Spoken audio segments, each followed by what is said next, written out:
सभी छोटे बड़े श्रोताओं को सुनीता भटनागर का प्यार भरा नमस्कार। ऑडियो स्टोरीज के हमारे चैनल कहानी जगत में आप सभी का स्वागत है। हिंदी कहानियों की श्रृंखला में आइए आज सुनते हैं अमृत राय जी द्वारा रचित कहानी व्यथा का सरगम। गहरी काली नीरव निस्तब्ध रात, केवल दूर पर कुत्तों के भूंकने की आवाज और कुछ गीदड़ों की। मनुष्य की आवाज तो गाने की एकाध कड़ी के रूप में कभी कभी सुनाई पड़ जाती है, किसी रिक्शे वाले के किसी रोमांटिक फिल्मी गीत की एक कड़ी, वरना सन्नाटा। पास के ही किसी घर से शहनाई का व्याकुल स्वर आ रहा है। शहनाई भी अजब बाजा है जो दुख में सुख में दोनों में समान रूप से आदमी का साथ देता है। आज न जाने क्यों सुरेश्वर, मगर आप उसे क्या जाने। आपने शायद कभी उसे बीन बजाते नहीं सुना। जब वह आंख बंद करके बीन के तारों पर अपनी उंगलियां दौड़ाने लगता है तो विश्वास ही नहीं होता कि यह सुरेश्वर जो सामने बैठा है उसकी अभी उठान पर की उम्र है। उसने अभी कुल 30 वसंत देखे हैं। उसके स्वरों से प्रवाहित होने वाली व्यथा की उस सरिता में जिसने भी एक बार नहाया उसका रोम रोम जैसे कांप उठा और उसे लगा मानो अनेक पतझड़ और शिशिर बजाने वाले के अस्थि और मज्जा में जाकर बस गए हों। सुरेश्वर रेलवे के एक ऑफिस में क्लर्क है। रेलों की घड़घड़ाहट और फाइलों की थकान को अपनी बीन के स्वरों में बांधकर उसने उन्हें नया ही रूप दे दिया है। दिन भर की दौड़ धूप के बाद रात को यही उसकी शांति का निर्झर है, यही उसका सहारा है, कवच है। मानो यह ना हो तो दफ्तर की फाइलें उसे खा जाएंगी। रात को अपना कमरा बंद करके, जिससे पड़ोसियों की नींद न खराब हो, वह अक्सर बड़ी देर तक बजाता रहता है। रात को इन घड़ियों का एकांत उसे बहुत प्रिय है। वह चाहता है कि वे जल्दी ही सो जाएं, जिसमें दूसरे रोज तक अपनी बीन में खोया रहता है और समझता रहता है कि किसी बिंदु पर पहुंचकर घड़ी की सुइयां अचल हो गई हैं। सो आज न जाने क्यों सुरेश्वर का मन उदास है। शहनाई का वह पतला स्वर खंजर की तरह उसके दिल के अंदर उतरता चला जा रहा है। एक अजीब सी वेदना, एक अजीब सा दर्द उसे अपने अंदर समो रहा है। उसकी बीन आज खामोश है। आज तो वह बस सुन रहा है। शहनाई के स्वर की वह बंकिम कटार उसके अंदर उतरती ही चली जा रही है। सुरेश्वर जानना चाहता है कि अपने उतार और चढ़ाव में वह उससे क्या कहना चाहती है। पीड़ा की वह कौन सी अतल गहराई है जिसे छू लेने का उसने संकल्प किया है। शहनाई का स्वर उसके गहरे से गहरे मन में एक अत्यंत सुंदरी पार्वत्य युवती का आकार ग्रहण कर रहा है। यह युवती किसी क्रूर दैत्य द्वारा शापित है। उसका सखा खो गया है। उसके परिजनों ने उसे छोड़ दिया है और उसे अकेले ही अपनी व्यथाओं का पर्वत ढोना है। उसके मुखश्री तुहिन स्नात मटर के फूल के समान है। उसके कपड़े हिम के सदृश धवल हैं, पर उसकी मुख मुद्रा को जैसे किसी गहरी उदासी का धुआं लग गया हो। शहनाई के स्वर को इस मानव चित्र में बदलकर सुरेश्वर उसी को देखता हुआ खोया सा ठगा सा बैठा था। हठात जैसे किसी ने उसके कंधे पकड़कर उसे झंझोड़ा और होश में ला दिया, और तब उसे पता चला कि वह अपने आप को छल रहा था। जो मानस चित्र उसकी आंखों के आगे आ रहा है वह शहनाई के स्वर का चित्र नहीं है, मांस मज्जा की एक वास्तविक तरुणी का चित्र है जिसे उसने आज ही शरणार्थियों की गाड़ी से उतरते देखा है।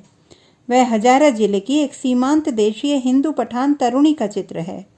जब शहनाई ने किसी भयानक दर्द को अपने स्वरों में बांधने की कोशिश की तो वह व्यथा सुंदरी अपने आप उसकी आंखों के आगे आ गई, समुद्र के फेन से निकलती हुई वीनस के समान।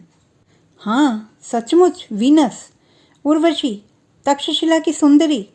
सरों के पेड़ की सी सुघड़ लंबाई, स्वस्थ यौवन से भरपूर छरहरा शरीर, सीमांत के कागजी बादाम जैसी ही आंखें, चंदन सा गौर सुसंस्कृत मुखमंडल, लंबी सी वेणी, मगर सबके ऊपर अंगरांग के स्थान पर उदासी का एक गहरा लेप जो चेहरे के भाव को आमूल बदल देता है। उसे देखकर कोई उच्छृंखल भाव जैसे पास फटकता भी नहीं। देखने के साथ ही उसे लगातार देखते रहने की इच्छा होती है, एकटक, मगर उसके साथ ही साथ पूरे वक्त जैसे कोई भीतर बैठा एक बड़ी तकलीफ देह कड़ी गुनगुनाता रहता है।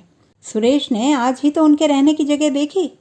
धन्य भाग जो दूसरा महायुद्ध हुआ, वरना न लड़ाई होती, न मिलिट्री की बैरकें बनती, और न आज मनुष्य की पशुता से भागकर शरण मांगने वालों को टिकने का कहीं कोई ठिकाना होता। शरणार्थियों को ये बनी बनाई बैरकें यूं मिल गईं गोया इन्हीं के लिए बनाई गई हों।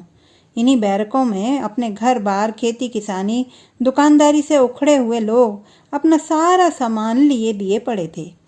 टीन के बड़े बक्स, मंझोले बक्स, छोटे बक्स, खाटों के पाए, पाटियां, सुतली या बाग, सब अलग अलग मोड़ कर रखी हुई, चटाइयाँ, एक आध बाल्टी, लोटा, थाली, कनस्तर, किसी किसी के पास अपना हुक्का भी। यही उनकी सारी गृहस्थी थी। इसी गृहस्थी के घिरे बंधे वे इस नई दुनिया में अपने लिए जगह बना रहे थे। बीवियां कुएं से पानी ला रही थीं या रोटी पका रही थीं और बच्चे धूल में सने कुछ सहमे सहमे से खेल रहे थे।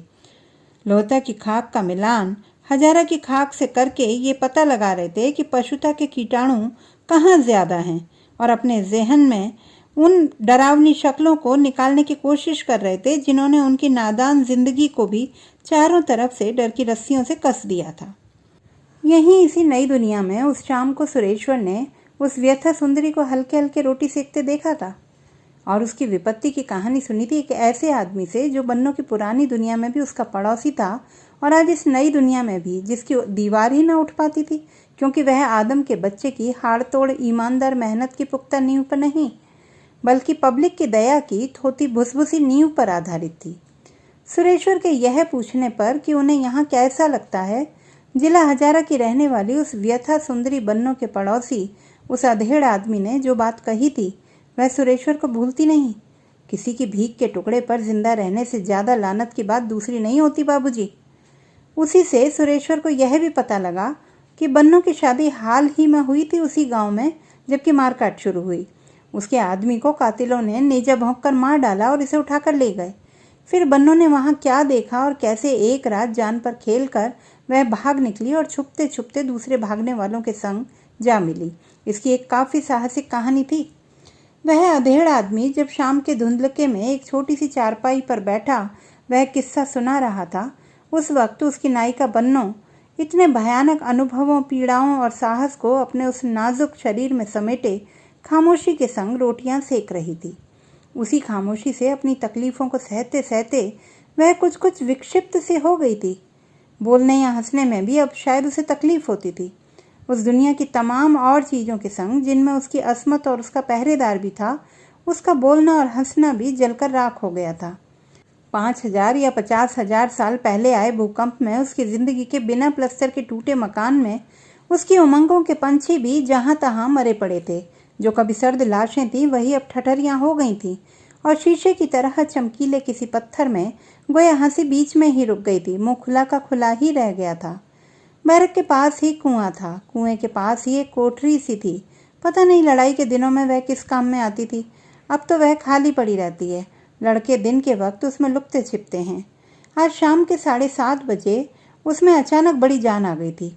बन्नो पानी भरने गई थी तो थोड़ी दूर पर ही उस कोठरी से उसे किसी के चीखने या चीख के जबरदस्ती रूंध दिए जाने की हल्की सी आवाज़ आई, हल्की मगर पैनी। कुछ मर्द आवाज़ों की फुसफुसाहट भी उसके कानों में पड़ी। उसने तय किया कि पता लगाना चाहिए। पानी लेकर लौटी, पानी रखा, एक ताक पर से अपना खंजर उठाया और चल दी। वह कोई 10 गज की दूरी पर रही होगी जबकि कोठरी में से किसी आदमी ने कुछ खोजने के लिए एक दिया सलाई जलाई जो भग से बुझ भी गई। बन्नू ने देखा कि 4-5 आदमियों ने एक नौजवान लड़की को जमीन पर दाब रखा है। लड़की चित लेटी हुई है या लिटाई हुई है। उसके तन पर एक भी कपड़ा नहीं है। 2-3 जवान उसके हाथ पांव कसे हुए हैं और वह मादरजात नंगी लड़की झटपटा रही है। कुछ खास जोशीले शरणार्थी नौजवानों के एक गिरोह ने आज शिकार किया था। उनका खून भी खून है, पानी नहीं। उन्हें बदला लेना आता है। वह अपनी जिल्लत का बदला लेंगे। अपनी धर्म की किसी लड़की की लुटी हुई अस्मत का बदला वो दुश्मन की लड़की की अस्मत लूट कर चुकाएंगे। पास के एक गांव से 5-6 नौजवान कुछ चोरी और कुछ सीना जोरी एक लड़की को उठा लाए थे। इस वक्त बारी बारी से उसकी अस्मत लूट कर न सिर्फ अपने वहशीपन को खुराक पहुंचा रहे थे बल्कि उसके साथ ही साथ अपनी कौम की खिदमत भी कर रहे थे। एक लम्हे को जो दिया सलाई जली थी उसमें बन्नों ने इन कौम के खादिमों को अपने कर्तव्य में रत देख लिया था। उसे बात समझने में जरा भी देर नहीं लगी।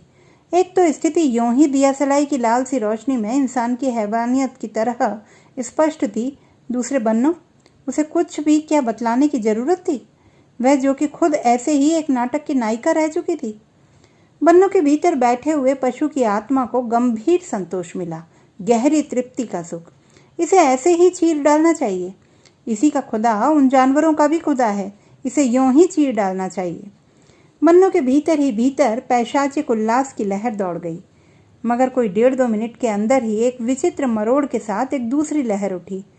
सांप काटने पर आदमी को जो लहर आती है, वह लहर उसमें झाग निकालती है। बन्नों को लगा कि जैसे वह एक बड़े आईने के सामने हो। जो लड़की जमीन पर मादरजात नंगी चित लेटी है, वो वही है बन्नों। उसी को आधी दर्जन बाहें जमीन से चिपकाए हुए हैं और भेड़ियों जैसी भूखी भूखी ये आंखें वही हैं जो पहले भी उसे यूं ही घूर चुकी हैं। कौन है, कौन है, यहाँ क्या हो रहा है? चिल्लाती हुई वह खंजर हाथ में लिए तेजी से कोठरी में दाखिल हुई। अंदर खलबली मच गई। 1-2 ने पहले भागने की कोशिश की, मगर फिर सब ने यही तय किया कि देखना चाहिए माजरा क्या है। हमारे काम में खलल डालने वाला यह कौन सा शैतान जमीन पर उतर आया है। बन्नों ने 1-2 जवानों पर हमला किया, मगर वे सधे हुए खिलाड़ी थे, बच गए और बन्नों की तरफ लपके कि उसके हाथ से खंजर छीन लें।